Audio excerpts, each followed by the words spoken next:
Thank you so much for joining us for a very important segment called Democracy and Technology, specifically, how do we build more responsible technology? My name is Lily Gangas. I'm the Chief Tech Community Officer at the Caper Center and co-founder of LTX Quest and Connect. So thank you all for joining us. Today, we have a very, very important topic, as I mentioned, and we have a panel that ranges from people who have been building that technology, funding the technologies, as well as building community. So with that said, we want to be able to give a warm welcome to our panelists. I will let each of them introduce themselves. Before we do that, let me provide a little bit more context of what the discussion is for today. What we really want to do is raise awareness on how technology is being built, being able to understand what does responsible technology entail, what does that mean, and how do we also create more opportunities for everyone to be part of this innovation economy. We want to make sure that the most vulnerable communities are able to partake in what we're seeing some of the biggest moments of innovation. And we know that technology itself is a tool, but it's also a tool that can be weaponized, both publicly and privately. And so we're going to be discussing a little bit of the product development cycle itself, some of the ethical decisions at different points our panelists have had to make, and also where do we go from here? And so we want to make sure that we're also providing you all an opportunity to share as an individual, as an organization, as a community, to decide how is it that we move forward in this time. And as one of our panelists, Ania, would say, what type of tech do we want? So with that said, Ania, why don't we start with you and just get your introduction, especially what you've been doing in your role in technology and the role that you're currently at. Yes. Hi, my name is Ania Williams, and I am a principal on the responsible technology team at Omidyar Network. I am also the founder of Black and Brown Founders, which helps Black and Latinx people start tech and tech-enabled businesses. And I'm one of the co-founders of Zebras Unite, which is helping to push for more ethical and sustainable capital and community and culture in the startup ecosystem. Thank you so much, Ania, and welcome. Next, we'll go to Ana. Hola, I'm Ana Margarita Medina. I am a staff developer advocate at Lightstep. The last 6 years, I've been working with technology companies to help them build more reliable systems and just applications that work for users in moments that matter. And on the side, I've spent a lot of time bringing more Latinas into tech, more Latinx, Black folks, and at the same time, holding tech companies accountable for wrongs that they've done. And I'll talk a little bit more about some of my experiences as we go through the panel. Definitely. Thank you so much, Anna, for being here. And last but not least, Anthony. Hi guys, I'm Anthony. So I've been a product manager for the better part of about 7-8 years. I'm getting up there in age for sure. Most recently, I'm at Amazon working on advertising technology. But before that, I've been in a bunch of different roles in industry, from travel to education to advertising again, and also some really cool technologies. So really looking forward to discussion for sure. Great.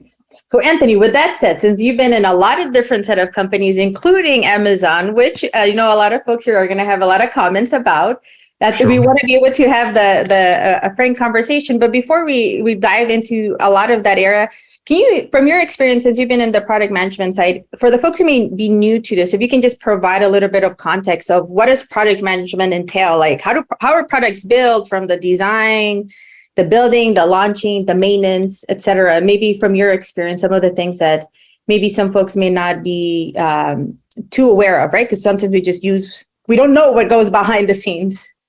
Yeah, for sure. It's a really great question too. And it's actually something that, like, when a lot of folks ask me what a product manager is, oftentimes they're also asking me, like, why does that even exist? Is that even necessary? So the best way I like to have people think about product management is sort of using something that's physical in the real world. So what a product manager is, he is the contractor to building a home. So for most people, when they want to have a home built, a house or a condo, whatever it is, they don't know too much about that world, but they know that there's an engineer, there's construction worker, there's an electrician, there's a plumber. But behind some of those folks, there's a contractor. And what that contractor does is he or she may know nothing about plumbing, nothing about architecture, nothing about that. But what they do know is systems and processes to get things together and stitch together in a way to make the house stand or the condo stand.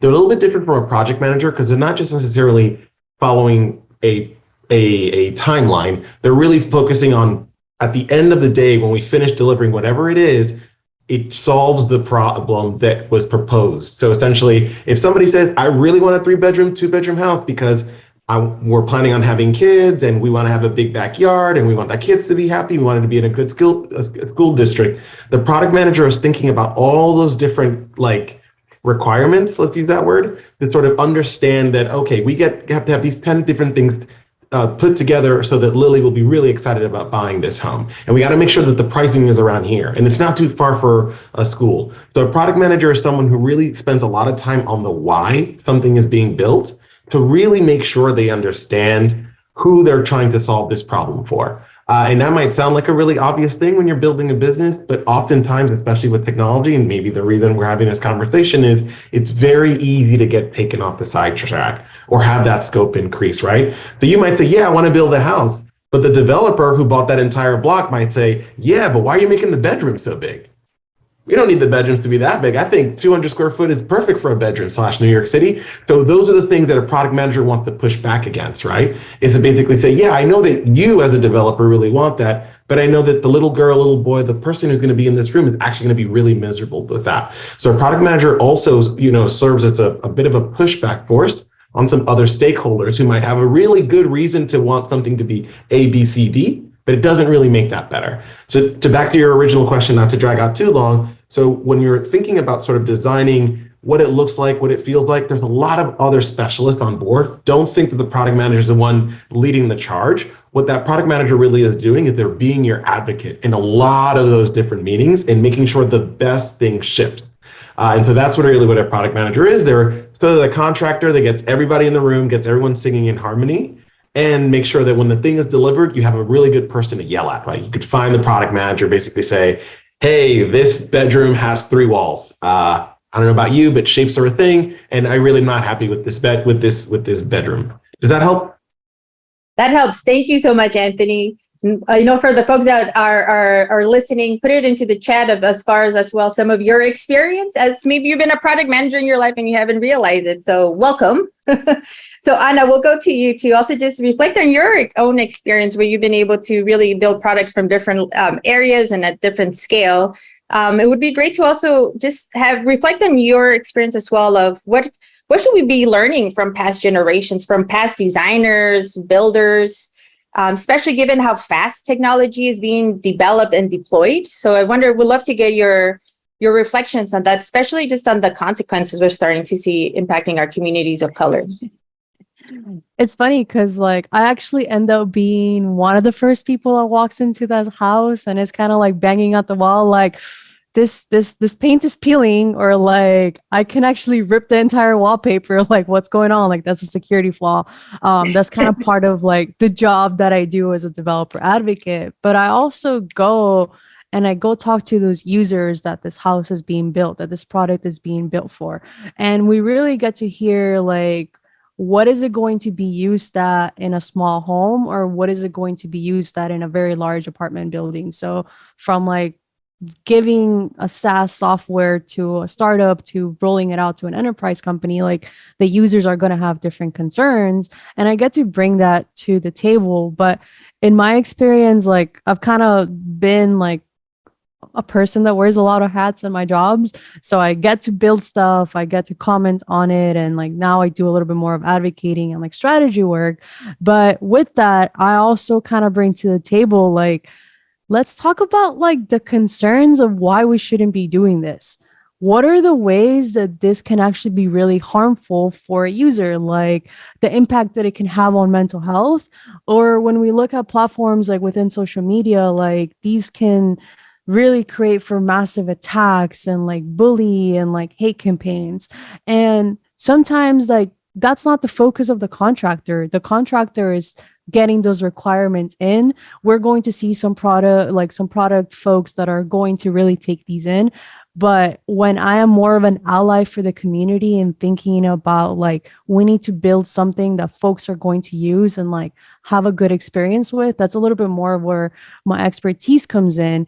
And how that translates into my experience, like at one of my gigs, I like sat down with the CTO and it was like, can we talk about not turning our platform over to government agencies? Like, can we just align on that? Like, can we make sure that this type of tooling is not going to be used in a way that's going to be harmful?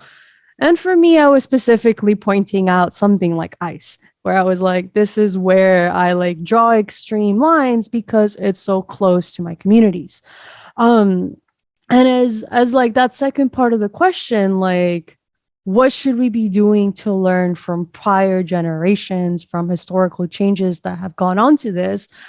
We need to have more panels like this. Like, it's plain and simple. Like, we need more folks to actually be talking about like ethics and sustainability and responsibility of what we're actually doing, that we're bringing a lot of good into this world, but we're also taking a lot of awesome things and bringing in like bigger issues that we're not necessarily going to be the generation that has to deal with those consequences. And we're not having those discussions. So I think we need to rip off the Band-Aid and have those conversations. And when I think about like how we go forward onto this, I think that we need to talk to those communities that are at risk. So talk to the marginalized folks that are going to be using your technology, your products, and hear what their concerns are. What is it that's actually making them like be hesitant to onboard to this new technology? Or is it privacy concerns? Is it that they don't want their data being used in certain ways? Or is it just that they don't even have access to like internet connections, or like they don't even know how this technology works? But they will probably tell you the concerns, or maybe they have already documented this somewhere and like you're not even asking for it. Right. Thank you. And I think that that's such a great grounding, right? To be able to say, well, like, who is this impacting the most? So with that said, I'm going to use your line, Anna, and tell Ania, rip up the Band-Aid. In the time that we're seeing our smartphones, wearables, all these types of apps, right, in everyday life that are codifying our behaviors with and without our consent, we're not even sure who has access to our data. So what are the digital civil rights that we should be fighting for, regardless of what's happening, right, in the bottom line decisions? Like, how do we rip off the Band-Aid? And maybe you can share a little bit also of the work that you're doing to help bring some of those solutions as well. Yeah. So I have the privilege of working at a sort of a social change venture, if you will, where we have budget to try to put effort toward both combating, some of the harms that are out there. And in my case in particular, the work that I do at Omidyar Network is to try to think of a more sort of generative and aspirational kind of vision around what the tech ecosystem could look like. So, and I am an ecosystem builder. I've come into this work through a journey that has involved lots of different kinds of things. And I would say that even in terms of my own experience, like my first kind of real moment of grappling with the sort of like ethical implications of technology and what it is doing or not doing firsthand would be when I was working at the first startup that I worked at,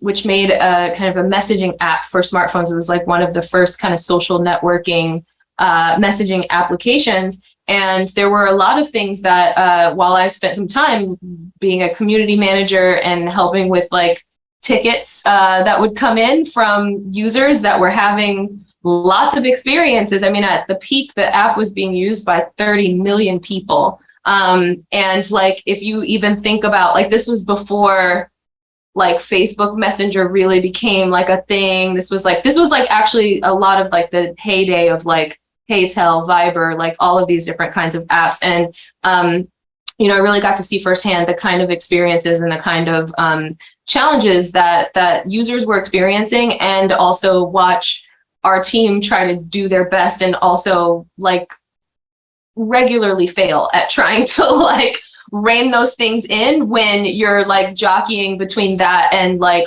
wanting to continue growing, right? And so a lot of the things that I think we often watch kind of come into conflict is like these sort of business goals and like the outcomes that are negatively impacting various people who are a part of your community. And so I think like that was a really important education for me. After I had that job, I started a company called Tinsel, which made a necklace that transforms into headphones. And I learned from that journey about, from another lens, like the role that actual like financing and capital has. Like it was, we went and we raised money, venture capital and angel investment to be able to build this product. And aside even from the inequities that come along with like who's actually getting funding from these investors, was really the implications of what was expected, like what was the sort of soft contract that you were signing when you take that funding, and you're expected to have $1 billion exit. Like there are a lot of decisions that happen between we are making $100,000 a year and we are making hundreds of millions of dollars a year, that like there's a lot of like ethical moments. And I think that I've even watched, a lot of the darlings of Silicon Valley. I'm married to an engineer who like has worked at venture-backed startups. And I think that like we watch this moment where startups even get to this kind of plateau of being in the tens of millions of dollars in revenue, which if it wasn't a venture-backed company, I think would be a very successful and exciting enterprise to be a part of. But unfortunately, that is not enough, because that is not what their returns, that they're not in the profile of where they're supposed to be. And I think that like to get through that plateau and get to the exit that they're looking for, again, is like a series of decisions that founders and people that work at that company have to make to try to make the dollars match up with the outcomes. And so I just have seen from a lot of different perspectives. Oh yeah, and also manufacturing. I didn't even get into that. And like actual physical waste and things that happen to our planet, and putting precious materials into technology products. Like there are so many different facets to it. And I think that right now, where we see a lot of urgency and I think a lot of importance, it tends to center around not hardware, but software, and the kind of impacts that it's having on the sort of social fabric of society, and democracy, most importantly, which is really having a rough time right now. So I would say like, some of the things that we are trying to preserve, like truth, equity, fairness, I'm like looking at some notes that I have here. Oh, like people's actual mental health. I think that we want to continue to have, or at least seed a culture of transparency. I think that we want to be thinking about how we allow technology to foster mutual respect, right? Where I think like the antithesis of this, and actually there's a project that Omidyar, like my predecessor at Omidyar Network, funded called Ethical Explorer, which people can go to ethicalexplorer.org and download free assets, and even order like an actual physical, I have it like here on my desk, like an actual physical kind of printed guide that has cards with prompts on them to kind of help with like questioning yourself as you're thinking about and creating products around bad actors, disinformation, algorithmic bias, data control, surveillance, outsized power, exclusion, and addiction, which are all like really negative impacts that technology helps to drive every day. Great. And I hope that folks were taking notes, because Ania shared a lot of different areas that they themselves, each of those points could be its own panel, really. And I'll open the next few questions for everyone on the panel, but I'll start with you, Anthony, specifically, since you've been at the large tech companies as well as tech at the startups. Wondering your reflection, just based on what Anna and Ania have shared, of some of those ethical moments, right, of decisions of like who should be taking those call to actions, right? So if you can share a little bit of your experience, if you had an ethical moment of like, if it was handled well, maybe it was handled bad, but like what's the role of the internal company policies that could have made a difference? And also if you have can reflect a little bit also just on the external, the role of public policy as well. Ooh, that's a loaded question. There's so much there. So I think that it's been an evolution, right? Which in the beginning, I used to, I've worked at a couple of other companies, and when I first landed at some of these bigger companies and smaller companies, Google, Amazon, Facebook, not Amazon, not Facebook, but a bunch of other companies, my thinking was there must be a department somewhere that's thinking about these things. That was my default, right? They hired me to put me in this role and really focus on X, Y, and Z. And so earlier in my career, we're talking 7, 8, 10 years back, I really had a thinking that like, well, I'm just grateful to be here. So I really just want to do the best work that I can. And these really bigger, more thornier ethical issues, someone somewhere, of course, must be thinking about it. And as I've worked at startups and larger and bigger and smaller companies, I started to really realize, and I think over the last 4 years, sort of hardened this standpoint that it doesn't matter if someone else is thinking about it. We're all responsible for it. And the biggest sort of breakthrough, the biggest aha moment was I was working at a company. I'll let the name float out there. And we built this really great product that did a really good job of doing a certain thing.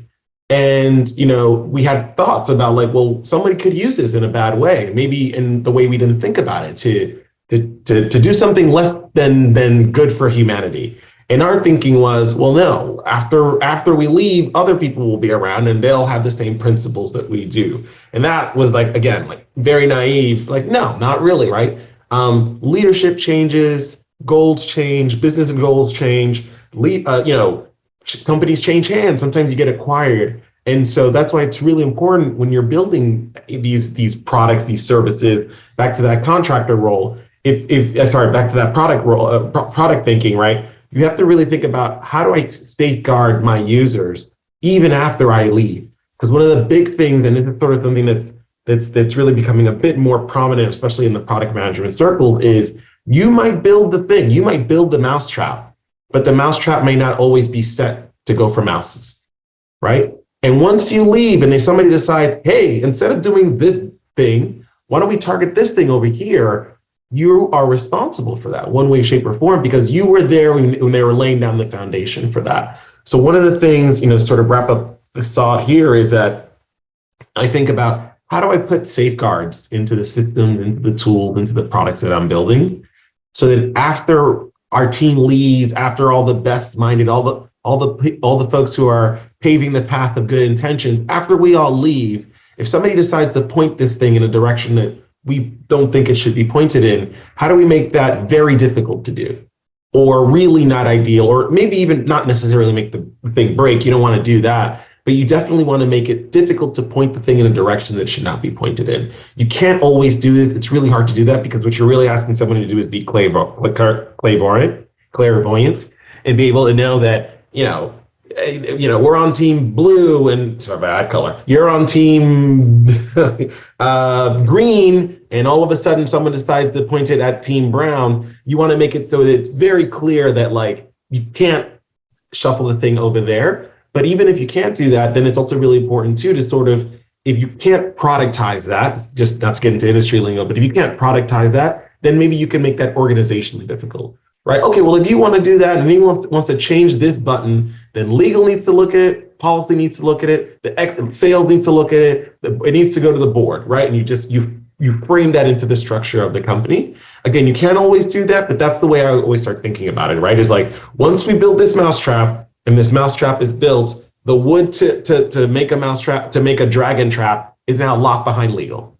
It's the only way you can do it. Can't touch it. If they decide to do that after the fact, unfortunately your hands are tied, but you don't make it so obvious so that anyone can go in there and point the tool at anything else that they want. Don't always make it so easy, because you never know who's going to be there once you leave. So I think what you're bringing up is a lot of what is the design parameters, the oversight.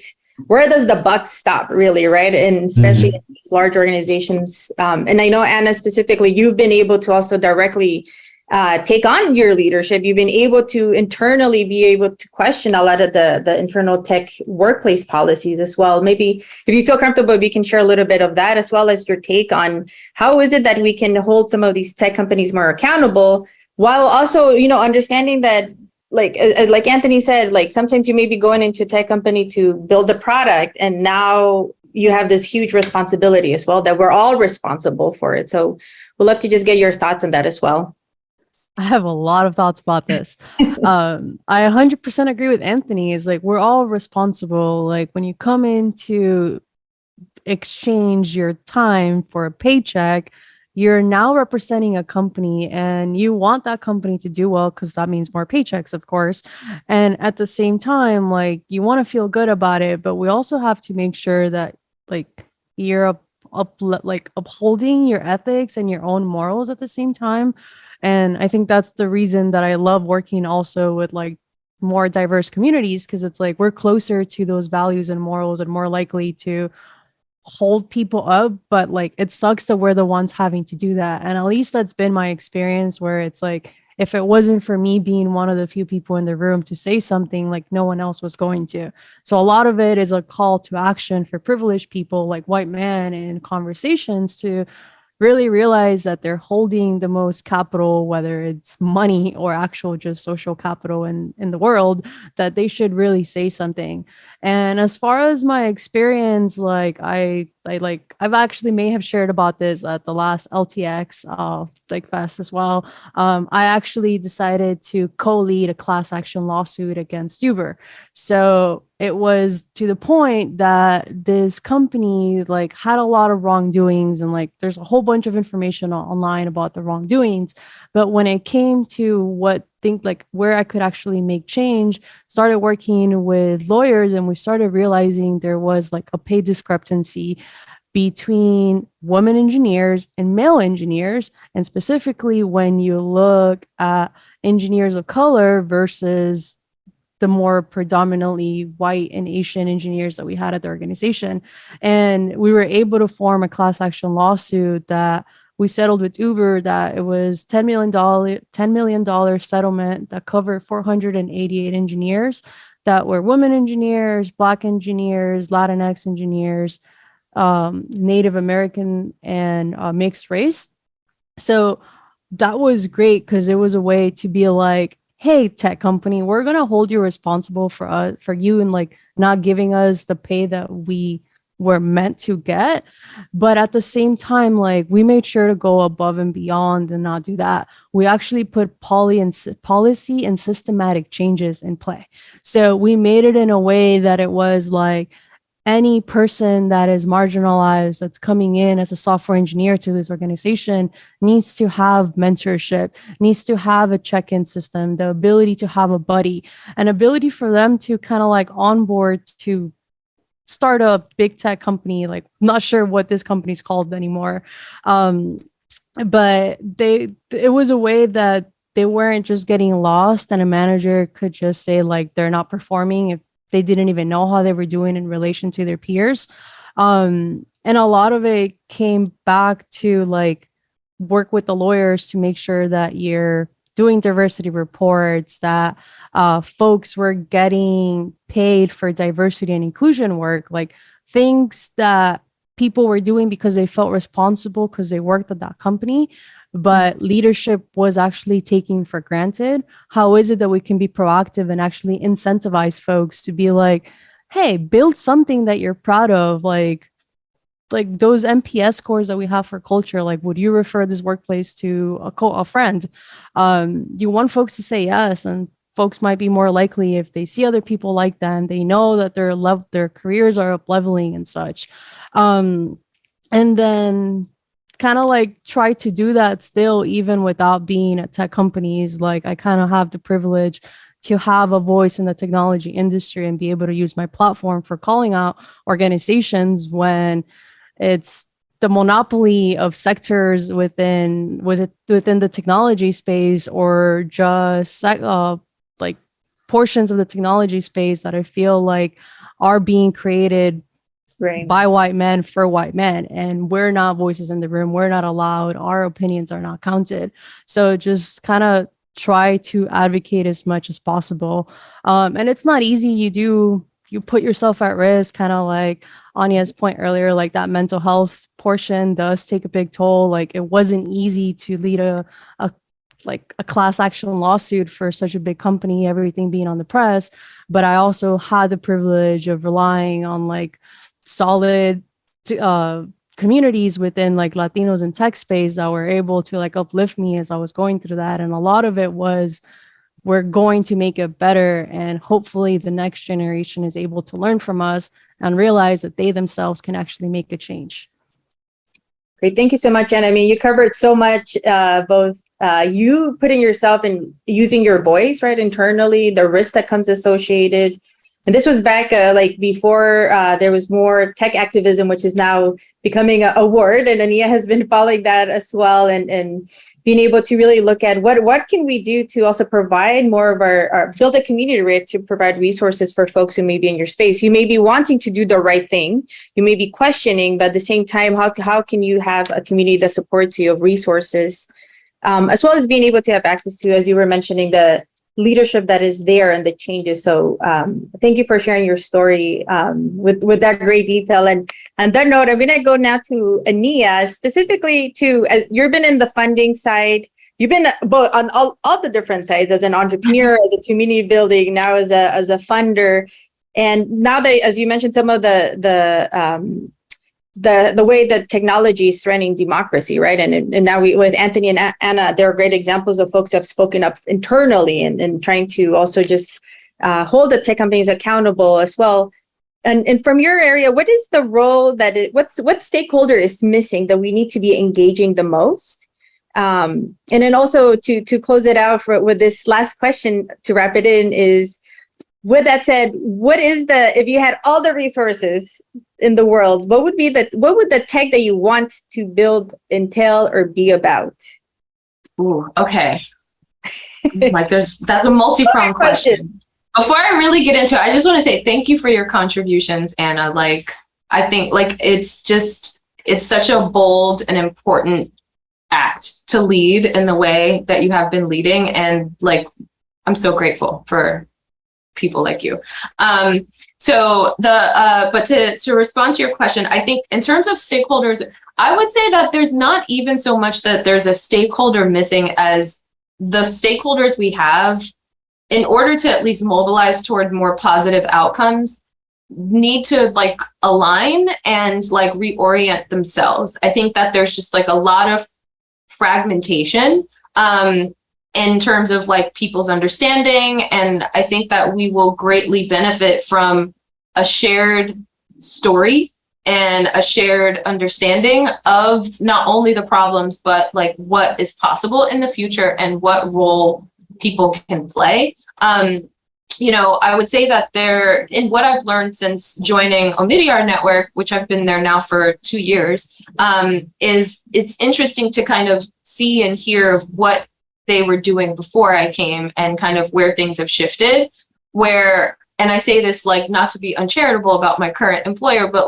I just think that there's something really interesting about maybe a certain level of, I don't know, there were deeper truths to be uncovered. Let's just put it that way. But I'd say maybe a level of naivete that I think, maybe folks came into several years ago, where it was just okay, if we get Mark and Jeff and so-and-so, Elon, we get them all in a room and really tell them about how their problems, the problems that are being caused by their products, then they will commit to doing better. And then we can move into the future all holding hands and baking cupcakes or something like that, right? And I think that through many different ways of trying to push on that, try to create those dialogues, try to empower workers at big tech companies, just seeing that those things fall flat. I think we were focusing really very much on the products in a way that that there's not the momentum enough there to move them forward.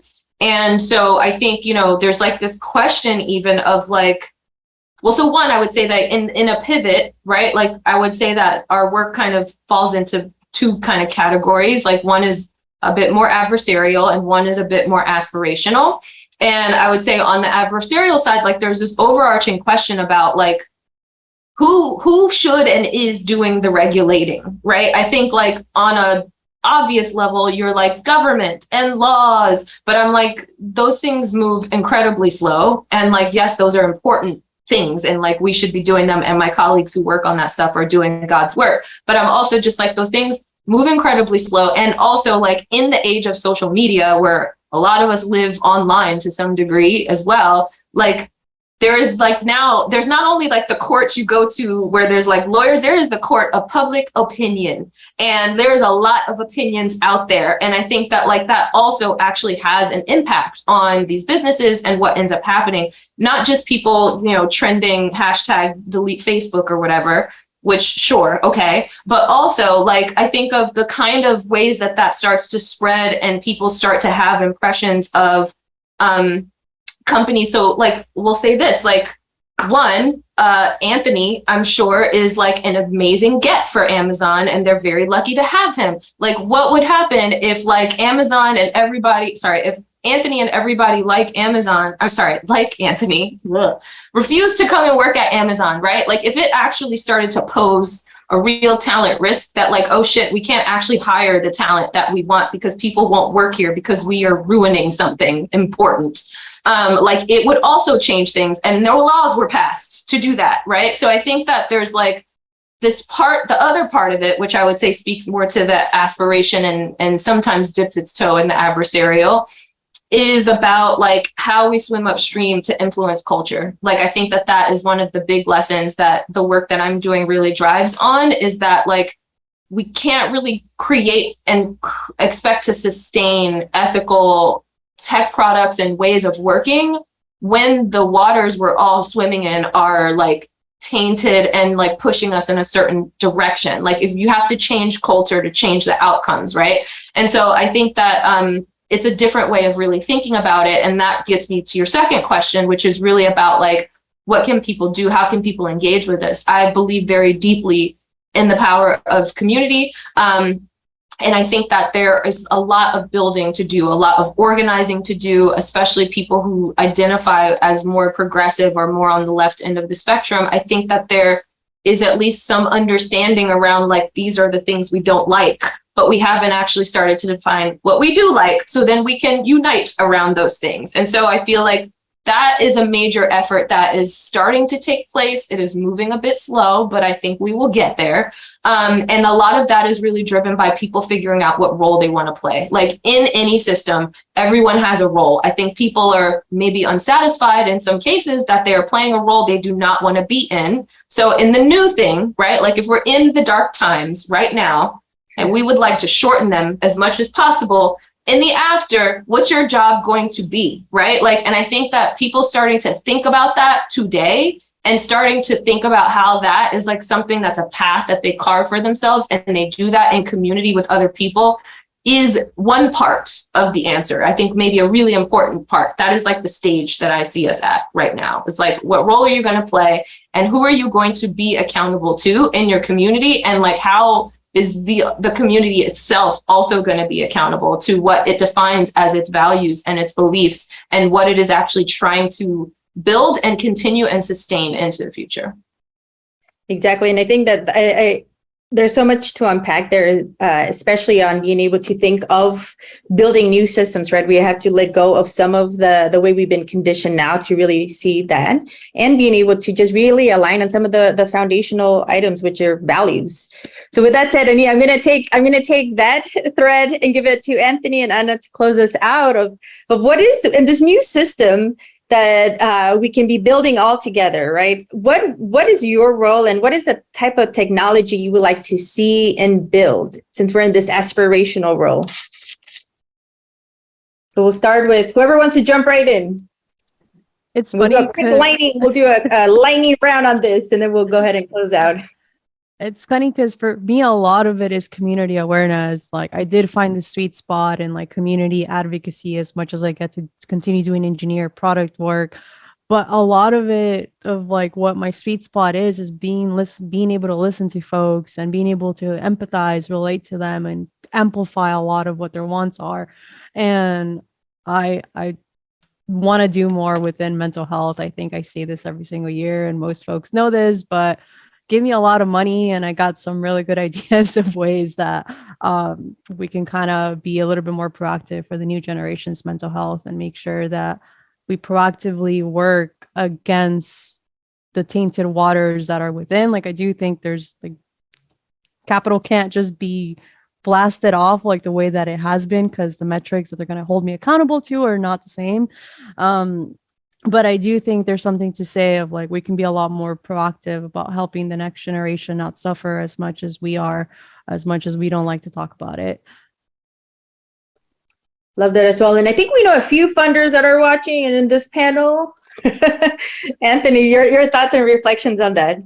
Yeah, I think it's a really great question. I think it's something that I've been struggling with and grappling with, and a bunch of folks in my space, particularly around product, have been thinking about. I think one thing that Anya and Anna have been talking about that I keep circling back to is the idea of community and tribe, but almost taking that a step further. I think that one thing that I think, without getting too controversial, but why not, is that I think that from a political level, Anya's right. Our governments were quite slow, but one of the things as a product manager that always bothers me is that our government rarely looks like the group that they are writing laws for. And I also think there's a big generational divide too, right? Where I think it's, with all due respect to them, boomers and the greatest generation, love them, you guys are great. But I think there's a pretty big, stark divide onto a lot of really core cultural issues. And when I talk to folks closer to me in age and background, we are more agreed on really common basic things.